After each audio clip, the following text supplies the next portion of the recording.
Hello everyone, welcome back to our channel. Today we are going to do some questions based on synonyms, antonyms and one word substitution.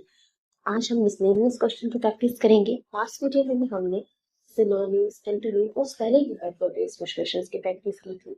आज synonym, antonym और one word substitution पर based कुछ questions की practice करेंगे।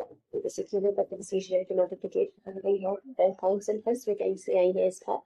तो इसमें हम miscellaneous questions की प्रैक्टिस करेंगे ताकि आपके एग्जाम्स के लिए ये हेल्पफुल हो। ये सब प्रीवियस क्वेश्चंस हैं। So let's start. Select the most appropriate antonym of the given word. Given word का आपको antonym बताना है। Word given है contemplate. Contemplate. इसका antonym क्या होगा? Ruminate, meditate, retract, disregard. Contemplate का मतलब क्या होता है? Contemplate का मतलब होता है किसी चीज के बारे में विचार करना। To think deeply.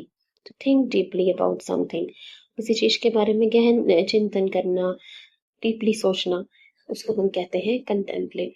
कंटेम्पलेट हम ऐसे याद कर सकते हैं कि आपके घर के बाद रेजिडेंस के बाद फिर टेम्पलेट छोड़ गया तो फिर सोच रहे हो, उस चिंतन में पड़ गए हो कि टेम्पलेट कौन छोड़ के गया, मुझे कैसे पता नहीं चला। तो you are thinking deeply about it, तो कि कौन टेम्पलेट छोड़ के गया। तो कंटेम्पलेट का मतलब होता है थिंक डीपली, क्योंकि गहन चिंतन करना, किसी चीज के बारे में सोच विचार करना, उसे हम कहते हैं कंटेम्पलेट। तो इसका ऑपोजिट क्या होगा?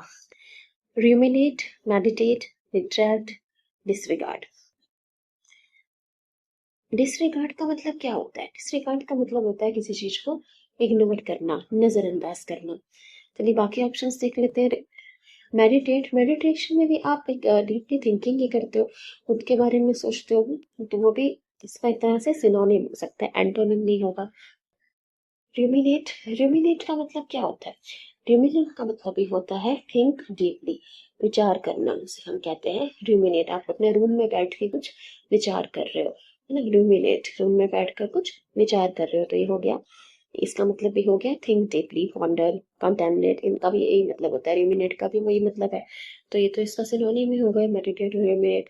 लेकिन हमने तो एंटोनिम पूछा है, एंटोनिम हो जाएगा डिसरिगार्ड। डिसरिगार्ड देखो, कंटेम्पलेट का मतलब है थिंक डीपली, किसी चीज के बारे में गहन चिंतन करना, सोच विचार करना।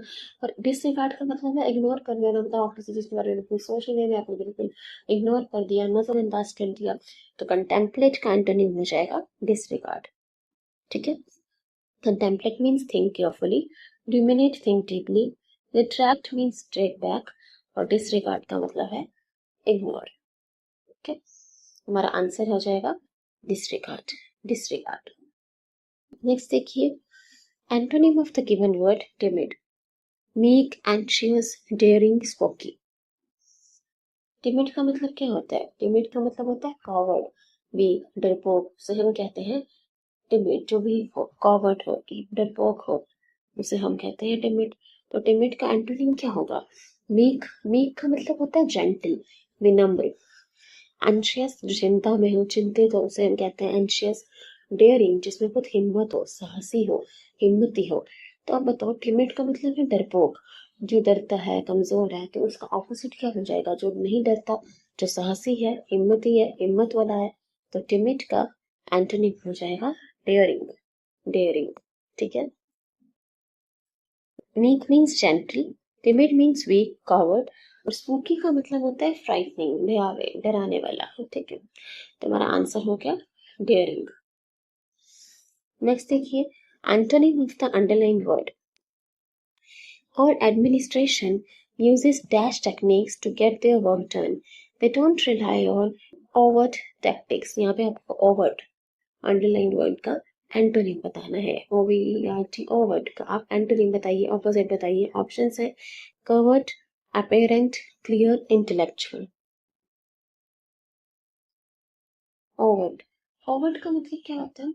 ओवर्ट का मतलब होता है जो चीज ऑब्वियस है, ओपन है, जाहिर है, स्पष्ट है, उसे हम कहते हैं ओवर्ट। मतलब जो चीज ओवर्ट है, छुपाई गई नहीं है, जाहिर है, स्पष्ट है, ऑब्वियस है, उसे कहा जाता है ओवर्ट। यहाँ पे आपको ओवर्ट का एंटोनिम बताना है। ओवर्ट का एंटोनिम क्या हो जाएगा? जो चीज छुपाई गई है, जो चीज ओपन नहीं है, हिडन है, जो चीज जाहिर नहीं है, स्पष्ट नहीं है, वो एंटोनिम होना चाहिए ओवर्ट का। तो ओवर्ट का एंटोनिम हो जाएगा कवर्ट, कवर्ड मतलब जिस चीज को कवर किया गया है, ऐसे में याद रख सकते हैं कवर्ड जिस चीज को कवर किया गया, हिडन है जो चीज छुपाई गई है, ठीक है। तो कवर्ड का एंटोनिम हो जाएगा कवर्ड। अपेरेंट का मतलब ये है जो चीज क्लियर है, ऑब्वियस है, जाहिर है, स्पष्ट है, क्लियर। इंटेलेक्चुअल का मतलब होता है बुद्धिमान, बुद्धिजीवी। तो हमारा आंसर हो जाएगा covered. Covered means hidden, secret, जो चीज छुपाई गई है। ओवर्ट ओपन, अपेरेंट क्लियर, स्पष्ट, जाहिर। और पेटेंट का मतलब होता है एक्सक्लूसिव राइट का, पेटेंट तो ऑप्शन में दी था, पेटेंट का मतलब एक्सक्लूसिव राइट होता है। चलिए नेक्स्ट देखिए, antonym of the given word deplorable, deplorable, awful, terrible, condemnable, appalling, awful, terrible, commendable, appalling, deplorable, deplorable condition, deplorable, deplorable का मतलब होता है अनप्लीजेंट, बैड, उसे हम कहते हैं डेप्लोरेबल, मतलब बुरा, बुरा, वेरी बैड उसको कहा जाता है डेप्लोरेबल। तो डेप्लोरेबल का एंटोनिम क्या हो जाएगा? ऑफन, ऑफन का मतलब ये होता है वेरी बैड, अनप्लेजेंट, बुरा। टेरिबल का मतलब भी बुरा हो गया।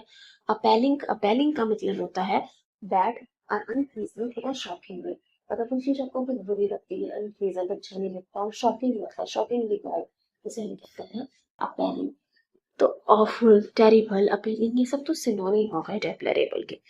तो एंटोनिम क्या होगा? एंटोनिम होगा कमेंडेबल, कमेंडेबल, कमेंडेबल का मतलब होता है प्रेसवर्दी, प्रशंसा योग्य, जिसकी प्रशंसा की जा सके। डेप्लोरेबल का मतलब था बुरा, very bad, shocking.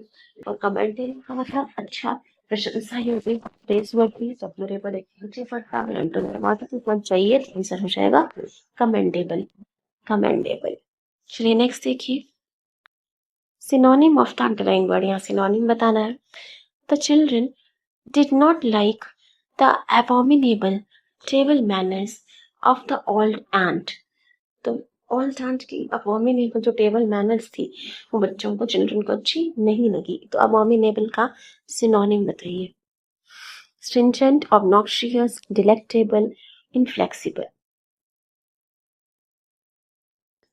abominable, abominable का मतलब भी होता है अनप्लेजेंट, बैड, मतलब जो चीज अच्छा ना लगे उसे हम कहते हैं abominable, abominable।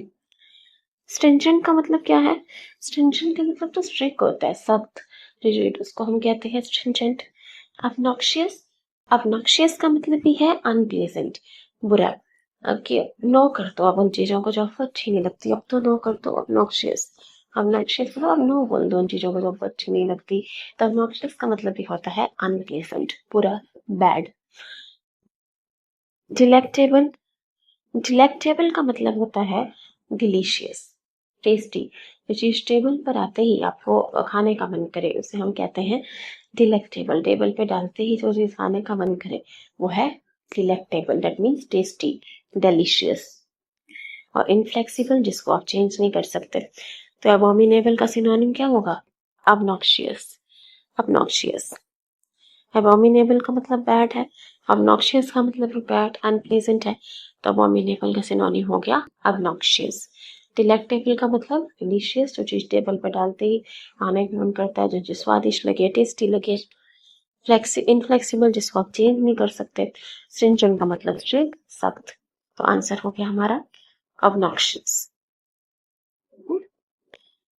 Synonym of the given word destitute, destitute का सिनोनिम बताइए। impoverished, allied, haughty, patriotic. destitute, destitute मतलब क्या होता है? destitute का मतलब होता है पुअर, पुअर, जो गरीब हो, जिसके पास ज्यादा पैसा ना हो, पुअर हो, उसे हम कहते हैं destitute, destitute। तो इसका सिनोनिम क्या हो जाएगा? एलाइट, एलाइट क्लास तो मतलब हाई क्लास, रिच क्लास के लिए यूज करते हैं, तो इसका ऑपोजिट हो गया, एंटोनिम हो गया हॉटी। हॉटी का मतलब होता है एरोगेंट, प्राउड, जो घमंडी हो, एरोगेंट हो, प्राउड हो, उसे हम कहते हैं हाउटी। तो ये भी डेस्टिट्यूट का सिनोनिम तो नहीं है। पैट्रियोटिक, पैट्रियोटिक का मतलब होता है देशभक्त, देशभक्त, देश से प्यार करने वाला, उसे हम कहते हैं पैट्रियोटिक। तो पैट्रियोटिक भी आंसर नहीं होगा, आंसर हो जाएगा इसका इम्पॉवरिश्ड। इम्पॉवरिश्ड का मतलब ये होता है पुअर, डेस्टिट्यूट, इम्पॉवरिश्ड, पॉपर, इंडिजेंट, इन सब का मतलब होता है पुअर, गरीब। अच्छा, इम्पॉवरिश्ड तो वैसे भी याद कर सकते हो, इसी में पॉवर्टी दिखाई दे रहा है आपको, POVER, पॉवर्टी से जुड़ा हुआ वर्ड हमें इसमें दिख रहा है, तो इसे याद रख सकते हैं। इम्पॉवरिश्ड का मतलब होता है पुअर, ठीक है। इसमें POVER पॉवर्टी यहाँ से रिलेटेड दिख ही रहा है, तो ये हमें याद रहेगा। इम्पॉवरिश्ड का मतलब है पुअर, तो पॉपर, इम्पॉवरिश्ड, इंडिजेंट, इन सब का ही मतलब होता है पुअर। तो हमारा आंसर हो गया impoverished. Next देखिए, synonym of the underlined word. The transient rains have caused harm to the crops in the north. तो ट्रांजिएंट रेन हुई है, बारिश हुई है, इस वजह से फसलों को नुकसान पहुंचा है उत्तर दिशा में। तो ट्रांजिएंट का सिनोनिम क्या होगा? Perpetual, long, fleeting, stable. Transient का मतलब क्या है? ट्रांजिएंट का मतलब होता है टेम्परेरी। टेम्परेरी, जो चीज टेम्परेरी है, लगातार नहीं होती, जो कंटिन्यूस नहीं है, परमानेंट नहीं है, उसे हम कहते हैं ट्रांजिएंट। ट्रांजिएंट का सिनोनिम क्या होगा? परपेचुअल। परपेचुअल का मतलब तो होता है जो परमानेंट चलने वाला। परपेचुअल का मतलब है परमानेंट चलने वाला, मतलब कंटिन्यूस, जो हमेशा रहेगा, एवर लास्टिंग, उसे हम कहते हैं परपेचुअल। तो ये तो ऑपोजिट हो गया ट्रांजिएंट के। लॉन्ग भी नहीं, लॉन्ग नहीं चलता ट्रांजिएंट, ये भी नहीं होगा। स्टेबल भी, जो स्टेबल अस्थाई है, हमेशा रहेगा, ये भी एंटोनिम हो गया ट्रांजिएंट का। ट्रांजिएंट का सिनोनिम होगा फ्लीटिंग। फ्लीटिंग, फ्लीटिंग का मतलब भी होता है टेम्परेरी। ट्रांजिएंट, फ्लीटिंग, मोमेंट्री, इन सब का मतलब होता है टेम्परेरी। तो आंसर हो जाएगा हमारा फ्लीटिंग। फ्लीटिंग, फ्लीटिंग हम याद रख सकते हैं फ्लाइट से। कोई फ्लाइट से ट्रैवल करता है तो वो टेम्परेरी है, हमेशा के लिए तो फ्लाइट में नहीं रहने वाला, परमानेंट तो नहीं है।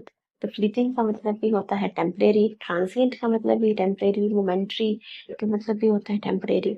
सो let's move to the next question.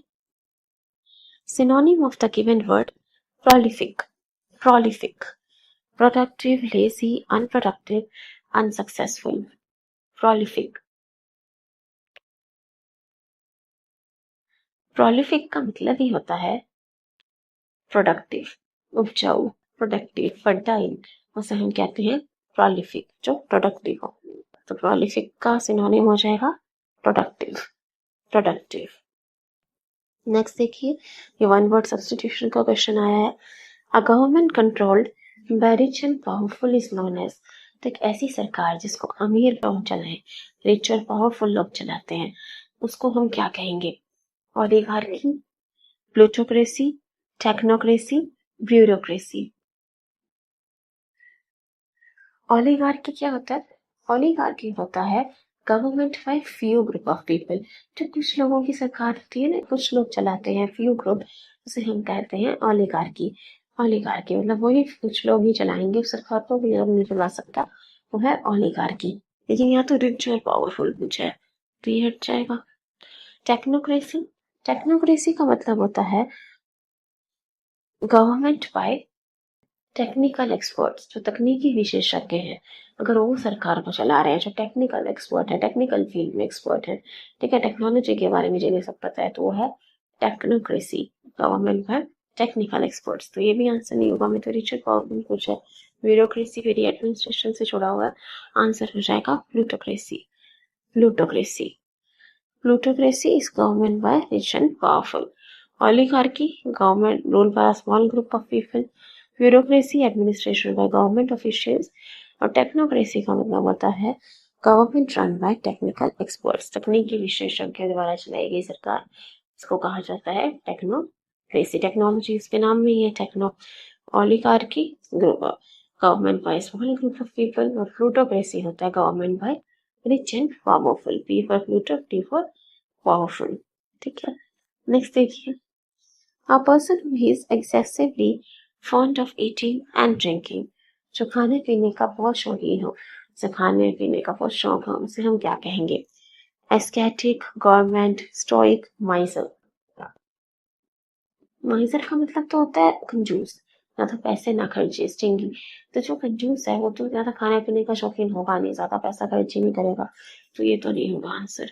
Stoic का मतलब होता है indifferent to pain and pleasure, जो स्थिर रहे। जैसे साधु हैं, संत हैं, वो स्थिर रहते हैं, इनडिफरेंट है पेन एंड प्लेजर में। ठीक है, न सुख में ज्यादा खुश होते हैं, न दुख में ज्यादा दुखी होते हैं, उसे हम कहते हैं स्टोइक। जो स्टेबल रहते हैं, जिनके मूड बार बार चेंज नहीं होता, टेम्परामेंट चेंज नहीं होता, तो उसे हम कहते हैं स्टोइक। स्टोइक भी इसका आंसर नहीं है। यहाँ पे तो पूछा जो खाने पीने का बहुत शौकीन हो। एस्केटिक, एस्केटिक का मतलब है वो live a very simple life, जो बहुत सादा जीवन, जैसे साधु हैं, सादा जीवन व्यतीत करे, उन्हें हम कहते हैं एस्केटिक। तो ये तो बिल्कुल ही नहीं हो सकते fond of eating and drinking. हमारा आंसर हो जाएगा government. Government, government is a person who is fond of excessive eating and drinking, जो खाने पीने का बहुत शौकीन हो, उसे हम कहते हैं गवर्नमेंट। गवर्नमेंट, जिसका मन करता है ज्यादा ज्यादा खाने का, उसे हम कहते हैं गवर्नमेंट। जो मन करता है वो खा लेता है, उसको कहा जाता है गवर्नमेंट। तो आंसर हो जाएगा हमारा government. Ascetic is a person who lives a very simple life, जो साधारण जीवन जिए, साधु जीवन जिए। Miser is a person who avoids spending money. Next देखिए, last question. A feeling of listless dissatisfaction arising from lack of interest। तो आपकी जब किसी चीज में रुचि नहीं होती, इंटरेस्ट नहीं है, उस वजह से जो डिससेटिस्फैक्शन मिलती है, तो जैसे कोई काम कर रहे हो, उसमें आपका कोई इंटरेस्ट नहीं है, उसमें आपका मन नहीं लगता, कोई रुचि नहीं, दिलचस्पी नहीं है, तो उस वजह से एक डिससेटिस्फैक्शन, असंतुष्टि का भाव आता है। तो उसको, उस फीलिंग को क्या कहते हैं? Dissatisfaction, because you are not interested in something you are doing, so that dissatisfaction is called, that feeling is called, you have to answer, a feeling of dissatisfaction arising from lack of interest. Languor, ennui, zeal, rapture। क्या answer होगा? Dissatisfaction पूछा है तो negative word हमें चाहिए। जील का मतलब क्या होता है? जील का मतलब तो होता है एनर्जी, एंथुसियाज्म, जोश, उत्साह, उसे हम जील कहते हैं। फिर तो आंसर नहीं होगा। रैप्चर, रैप्चर का मतलब हैप्पीनेस, खुशी होना, तो ये भी एक पॉजिटिव वर्ड है, हैप्पीनेस है। रैप्चर का मतलब हैप्पीनेस, खुशी होना। जैसे कि आप रैप सॉन्ग सुनते हो, रैपिंग सुनते हो, तो आपको खुशी होती है, खुशी होती है, सॉन्ग को आप इंजॉय करते हो, खुशी महसूस करते हो, तो रैप्चर का मतलब होता है हैप्पीनेस, हैप्पीनेस से जुड़ा हुआ, जैसे रैप सॉन्ग से, इसे याद रख लेंगे। तो ये भी आंसर नहीं हुआ, यहाँ पर डिससेटिस्फैक्शन पूछा है। लैंग्वेयर और एन्यूई, क्या आंसर होगा? आंसर हमारा हो जाएगा एन्यूई। एन्यूई, एन्यूई का मतलब होता है बोर्डम। बोर्डम मतलब जब कुछ नया फन नहीं लग रहा, सेटिस्फैक्शन नहीं मिल रही, उसे हम कहते हैं एन्यूई। एन्यूई, एन्यूई का आप ऐसे भी अर्थ रख सकते हो, एन्यूई मतलब ऐसा सुनाई दे रहा है कि नथिंग न्यू। एन्यूई मतलब कुछ नया नहीं है, बोरिंग है, डिससेटिस्फैक्शन है, उसे हम कहते हैं एन्यूई, मीन्स बोर्डम।